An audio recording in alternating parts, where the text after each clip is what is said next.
my name's Nichola. I might be a new face to some of you,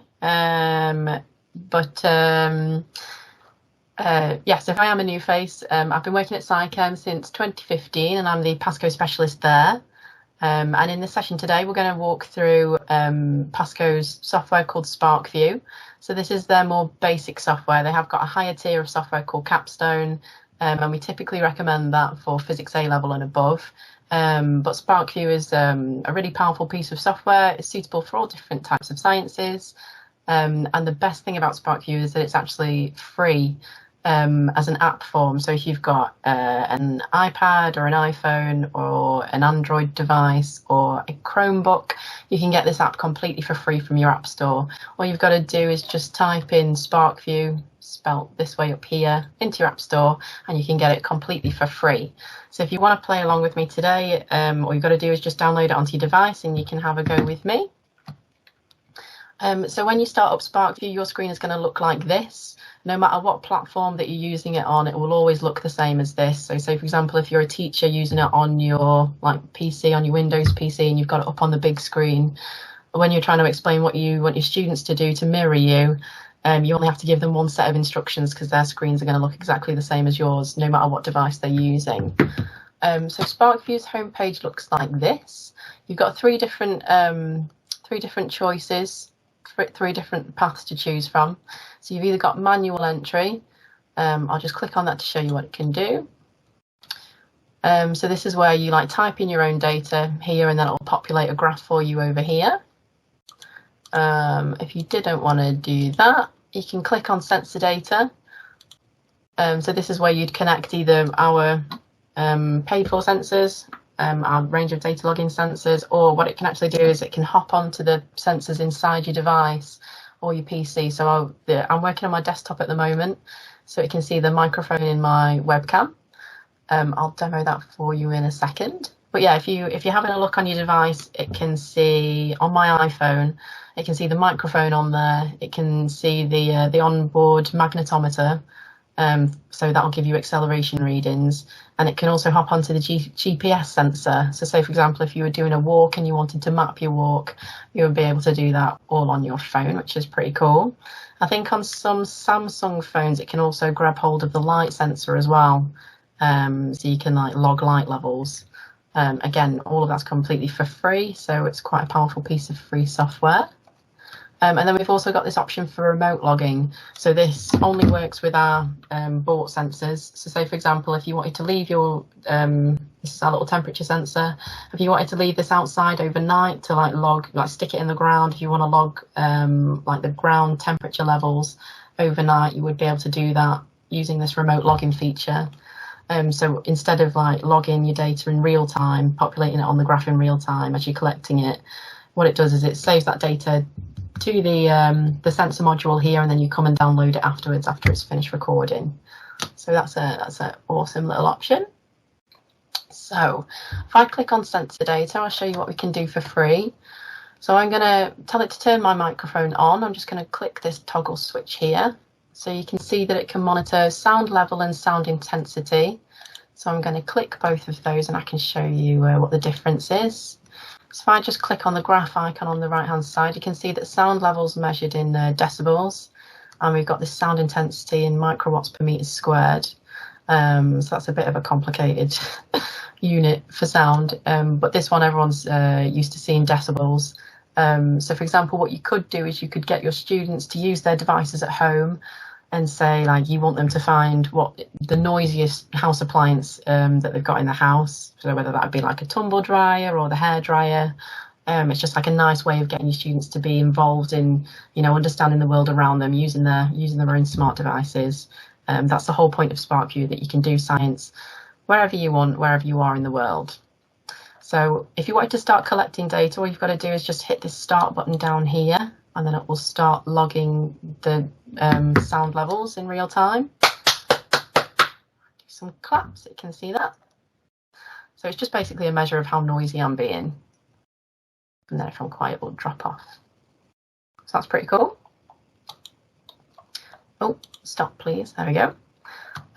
What else can it do?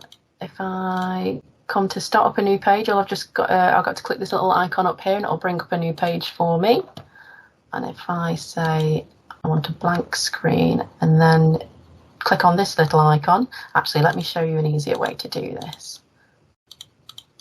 If we click on sensor data again, click on the microphone, and then you see we've got these quick start experiments here. So what we can do is we can click on scope, and it will pull up essentially like a scope graph for you.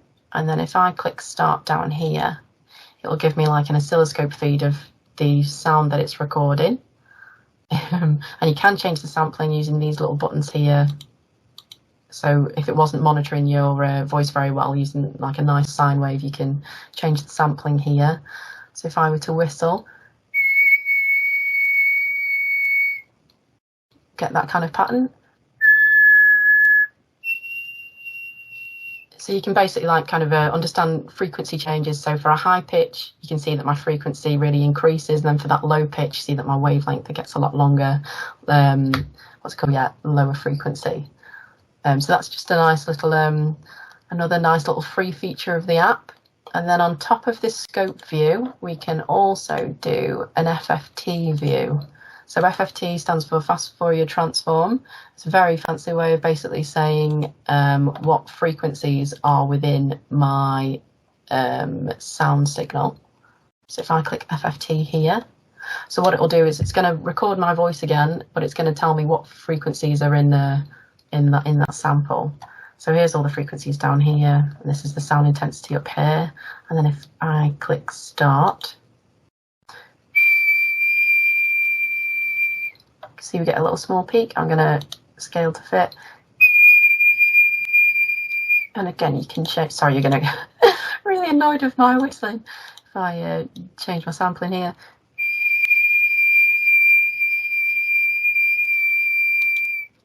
And then if I stretch to fit. So when I whistle, you can see that I've got like that one clear defined wavelength. I'm only whistling at one particular frequency. And then if I wanted to say, for example, oh guys, it's raining, what's going to happen to me washing? We can find out exactly what frequency that peak is at just by using this little coordinates tool.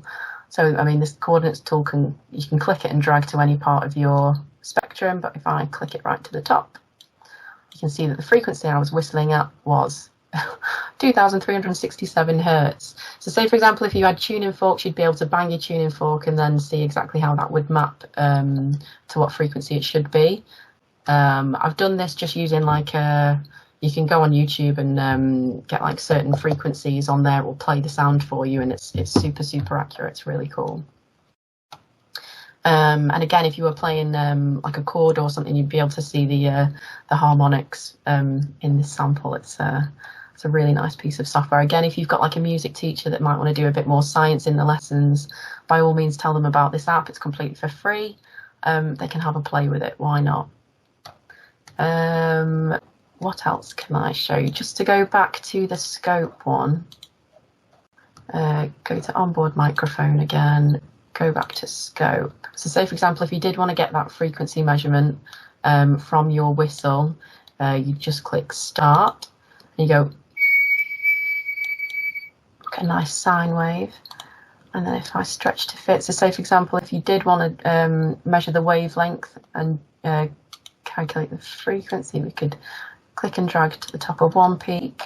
And then if you click this little delta tool here, it will bring up another little box which you can then drag to somewhere else, and then you'll be able to work out the wavelength from there.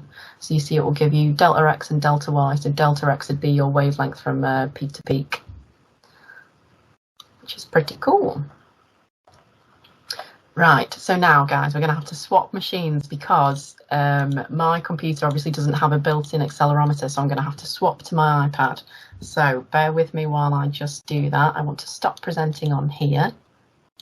And then if I start presenting on my tablet, you can see here, share screen. Yep. And I should be coming live. Bingo. Yep. Thank you, Alan, for the confirmation. So ignore all my daughter's awful game apps. I'm going to click on Sparkvue here, and again you can see it mirrors exactly the same homepage that we had on the desktop PC. I'm going to tap on sensor data. So here you can see the full list of sensors that we have available. So again, we've got the microphone. I can't demo the microphone on my iPad because as soon as Teams has got hold of the microphone, it won't let anything else grab onto it. But you can see that you've got your onboard GPS sensor with a little bit of a lag. I'll just wait for it to catch up. No, it doesn't look like it's going to catch up. Oh, here we go. Trust it. I've literally just clicked off it. Right, okay, so yeah, on the GPS sensor you can see that it'll give you latitude, longitude, altitude, and it'll also give you speed, which is super cool. And you can also do GIS mapping in this. So say, for example, if you did log your GPS details over a walk or over a hike, you can then plot that data onto a map so you can see exactly where it is that you've walked, which is, again, super cool. So on top of GPS, on top of microphone, we've also got the acceleration sensor. So like I say, this hops onto the magnetometer in your device. So that's the thing that knows which way you're pointing, like when you're on Google Maps, and it tells you which way you're pointing. That'll give you the acceleration readings. And again, we've got a bit of a lag on this one. Let's try again. Oh, it's always the way, isn't it? Here we go. So you can see on the acceleration sensor, it resolves it into the 3 different planes. So you've got X, Y, and Z acceleration, and you've also got the resultant. So the kind of things that you can do with that is you could, if you wanted to, use your device to measure things like G by free fall. So provided that you can drop your phone in a safe way, you could, for example, like just drop your device and then catch it again. Make sure it definitely has a soft landing and don't drop it onto a hard surface, and then you'd be able to measure G. You could strap it to a dynamics trolley if you wanted to. Again, make sure everything's safe and that you're not going to damage your device. And I've also written a experiment that you can measure G using your phone as a pendulum. I'll share that with you in the chat box in a little while. But just to give you an example of what acceleration data would look like, I'm going to tap on graph in the right-hand templates, and it should ping up a graph for me of acceleration against time. So this is just looking at the resultant, and then if I hit start to begin data collection, and then if I just, for example, just wiggle my tablet around, you can see that it's picking up that data. So obviously that data doesn't really mean anything, it just means that I'm shaking my tablet around. So for example, if you wanted to measure the acceleration in a certain direction, you'd certainly be able to do that completely for free with this software. So in a nutshell, that is Sparkvue. Let me stop sharing this screen. How do I do that? Stop. I'm not sure. Let me just share on here instead, and that'll hopefully override it. Yes, there we go. So that's covering all the sensors that you can grab for free in the software. So let's just quickly have a quick go at some data analysis. So if I just make a little graph for us, I think I only want one graph, please. If I click on here and then tell it to do sound level, and then if I press start.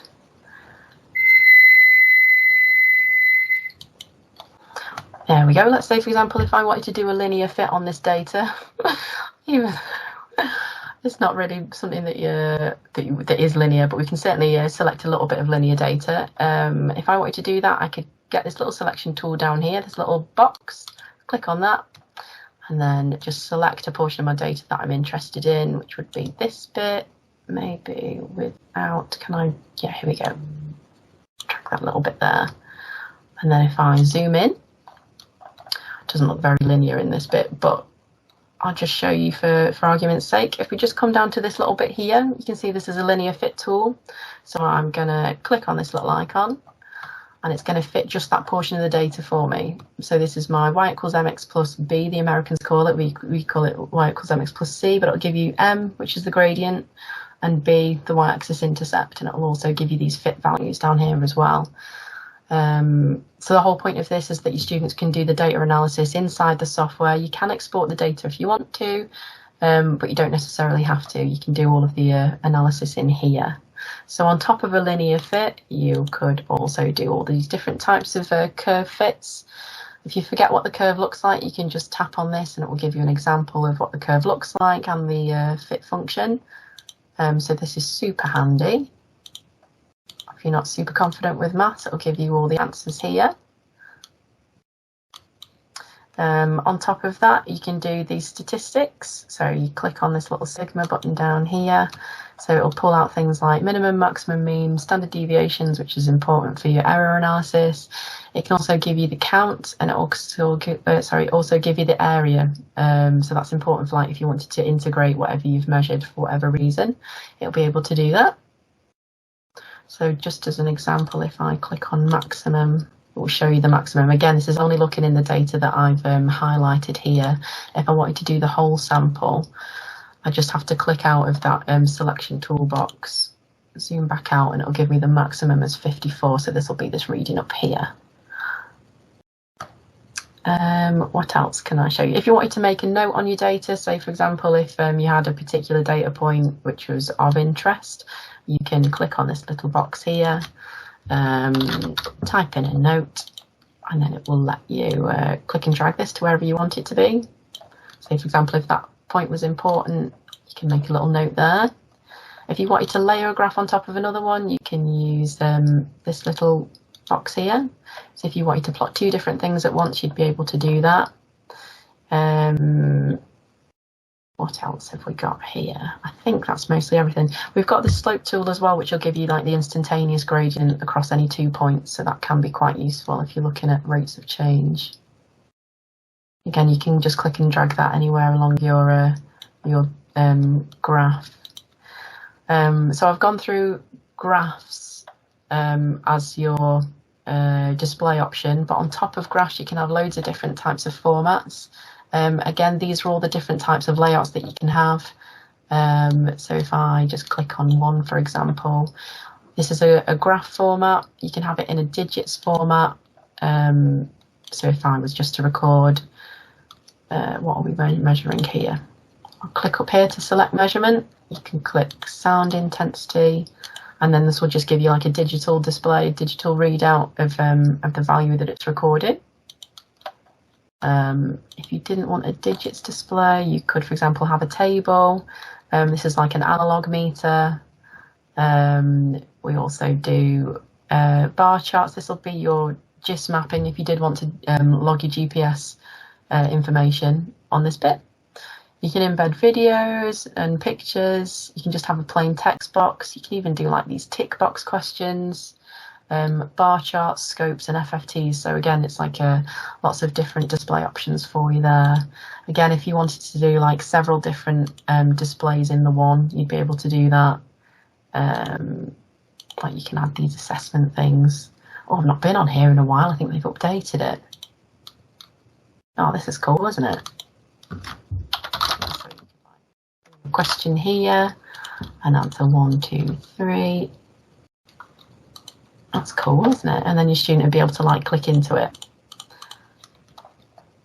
I don't think you can export like the data. If your students were to fill that in, I don't think you can export the data and then mark it. I think you have to open each SparkLab individually to get that information out of it. But it certainly helps your students like guide themselves in getting the right answer. Once you select the correct answer, it will only give you the tick for the right answer. And then say, for example, if you wanted, I don't know what that beep was.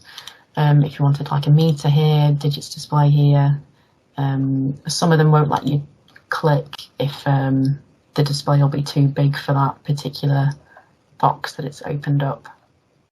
But yeah, I mean, in terms of formatting your workbook, there's lots of different options for you. So in terms of all the free stuff, that's pretty much it for Sparkvue. So in the next few minutes, I'm just going to talk through just how easy it is to get set up and running with passcode data logging sensors. So this is our cheapest sensor that we've got so far. Hopefully everyone can see this. I can't actually see what I'm showing you on the screen. Oh yeah, here we go, I can see now. So this is our little temperature sensor. So this is the little sensor module, and this is the probe. The actual sensitive element is just in the end, like centimetre of the tip down here. So whatever you are measuring the temperature of, make sure that bit is within your sample. This thing can see from about -30-ish up to about 120 degrees C, so it can do like the freezing and boiling of water. We did once have a customer that put this thing in a kettle and then boiled it. I definitely wouldn't recommend that. Like, please don't do that, it will actually break the sensor. But if you did want to hook this up to Sparkvue, I'll show you how to do that. So all you need to do is just press this little on button here. And once we've turned it on, you can see that the red LED, the Bluetooth LED down here is flashing, which is showing that the sensor's on and ready to pair. You can see that the sensor has got a unique ID code here written on the front of the sensor. So to hook it up to my PC, I'm going to click on sensor data. This is going to look for all the passcode devices in the room. So for example, if we had like a class set of sensors, the one closest to my device will appear at the top of the list, so you don't have to go scrolling through them all. It's called proximity pairing. It's a really cool feature. I'm going to click on the temperature sensor that I want to connect to. Again, I'm just going to verify it with the unique ID code on the unit. I'm just going to click on it to connect. And there we go. That's just how easy it is to connect your sensor to your PC. So the quick start experiments we've got here are these temperature scales. I'll just click on that so you can see what it is. So this will give you the temperature in degrees C, in Fahrenheit, and in Kelvin. It will do that conversion for you. And then if I hit start, for example, it's going to measure the ambient temperature in the room. Apparently we're at 23.5 degrees C, which means my house is nice and toasty. So if I wanted to like look at a temperature change, I would click on this new page icon up here. I just want one graph here. I'm going to click select measurement to tell it to decide what I want to plot. I want to plot temperature. If I wanted to change the units, I can easily do that just by clicking here and changing that. But we are in metric, so I want to keep it in degrees C. I'm going to tap temperature. So this shows my data that I literally just recorded before when we were doing it on that temperature scales plot. So as soon as I want to start recording, I'm just going to hit start down here. So it's logging now already. At the minute, it's sampling at 2 Hertz, so that's 2 data points in every 1 second. And then if I just grab the end of my sensor here, you can see that it's now equilibrating to my body temperature. So I'm nice and warm and I'm alive, which is always a good thing. So again, this will just keep skyrocketing until it reaches my body temperature. So this is just like a really nice way of measuring temperature. Again, you can see it's pretty responsive. We're getting up to my temperature pretty quickly now. And yeah, it is a stainless steel probe, so you will get conduction along that whole length. This can essentially replace any thermometer that you've got in your lab at the moment. The actual sensor housing, it is waterproof, or water resistant, I should say. I think it can last for up to 30 minutes at 1 meter. And so, for example, if you did have it in some like a boil of water, a pot of water that you're boiling, we'd recommend that you cut out like a disc of cardboard just to shield that sensor away from all that humidity. It has got like a rubber coating around it, but just to try and prevent it from getting damaged, definitely try and steer that humidity around the sensor. It's powered by a little coin battery in the back, so these are really inexpensive to run. Those coin batteries you can pick up for about like a 50p per battery. I think I've had to maybe replace this once since I got it in maybe about 2017, so they do last a really long time. So yeah, that's our cheapest little sensor that we do, little thermometer. Another little sensor that I've got to show you here is our wireless light sensor. So I like showing him off because he can do a lot more than just measure normal light. He's got 2 different sensors in there. I'm going to connect him up and then you can see what he can do. So I'm going to turn it on. It's just got a little button at the side here. I'm going to turn that on. And again, you can see that LED is flashing red. It's on and ready to pair. I'm going to click on sensor data. And you can see that it can see my light sensor at the top. I'm going to tap on it to connect. So these are all the different things that this one sensor can measure. So you can see UV light, and it can break it into the UVA, UVB, and also give you a UV index. It can measure illuminance, solar irradiance, and solar power. So these are all essentially like light intensity, but just in different units. And then on top of all that, it's also got an RGB sensor in there as well. So this is on this little spot sensor here. So inside of there, it's got that little RGB detector. So it can measure white light, and it can give you red, green, and blue intensities as well. So you could use this essentially as like a little primitive spectrometer, which is super, super cool. So what shall I show you? If I show you a graph, for example, and then if I click start down here, which one's which? I think it's this one. If I cover this up to begin with, just so it thinks it's dark, and then if I show it the window.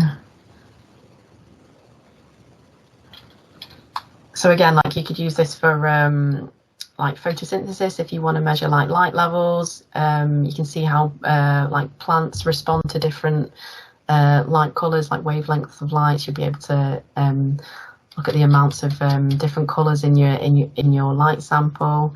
You can also do things like the transiting of planets, like looking at light curves and how they detect what's it called, like new planets in the in space. If you could just like have this shining against a light source and then just like move just a sphere across that path, you can show how you can like measure the light curves and that dip in light level as a planet transits a star. It's all very, very cool. So again, this is applicable to like chemistry departments. You could look at like the effectiveness of sunscreens to UV rays. Some chemistry departments use it for that. You can use it for biology, for things like photosynthesis, and for physics, you can do things like the inverse square law, that planetary motion that I've just mentioned. And yeah, with the inverse square law, you can actually strap this to one of our smart carts. So I've got one of the smart carts just here. You could strap it to this, have this pointing towards your light source, hope you can see this, and then like drag it away from your light source, and then you'd be able to literally plot the inverse square law in real time. It's a really nice, neat demo. It's a bit of an unusual one, but yeah, if you wanted to plot it really quickly and effectively, you can do it with this piece of kit. I'm going to hook up the smart cart now so you can see what this thing can do. It's another one of our super popular sensors, so I should give it some airtime. I've just turned it on using this little button here. You'll see that it's got a micro USB port here, so this is how we charge this thing. It's not got an inbuilt, it's not off a coin battery or a lithium ion battery. Sorry, I think it's lithium ion. Yeah, so it's rechargeable. Just got to plug it into the mains, and it'll hold its charge for a nice long time. If I click on sensor data, oh, if I turn my light sensor off, no, I'm going to turn that off just so it doesn't get confused. You can connect up to 4 sensors at any one time. It will have the bandwidth for that. So you can see my smart cart. I'm going to click on it to connect. So this is essentially like a really cool dynamics trolley. It's got all the sensors built into it. So typically in the olden days, you'd have to buy the cart and then put all the sensors on top of it, but not anymore. This one's got all the sensors built into it. So it's got the position sensor built into the wheel. So this is like an, what's it called? Oh, I forgot. Sorry, an optical encoder that's built into the wheels. So this can see position, velocity, and acceleration. It's also got a force sensor hiding just behind this bumper here. So this can measure the force in this direction and in that direction. It comes either with a little hook that you can hook things onto or a little rubber bumper that you push against. And the load cell in this is like 100 newtons, so it can see like 10 kilos, which is super cool. It's also got the accelerometer actually in the unit. So you could essentially do G by freefall with this thing. And it's got a gyro sensor, so you can look at angular velocity if you have this like on a rotating platform. Or just put it on your spinny office chair, and again you can get readings off that. So if I click on graph and just measure position, I am going to, so what I'm going to do is I'm going to put this on my desk. You won't be able to see, but I'm just going to move it backwards and forwards like this, and then hopefully get like a sinusoidal pattern from me moving it. So I'm going to press start. Oh, I might need to up my sampling frequency. So at the minute I'm sampling at hertz. I'm going to increase that to maybe this. See what that looks like. So this is going to record 20 data points in 1 second. If I press start. Oh, this is looking better.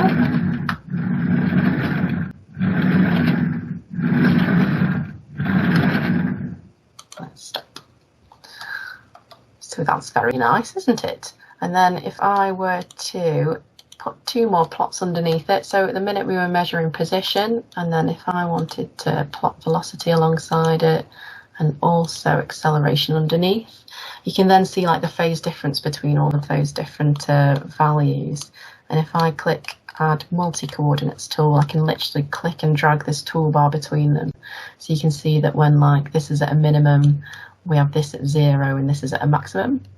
It's just really nice for really hammering home that phase difference between these three entities.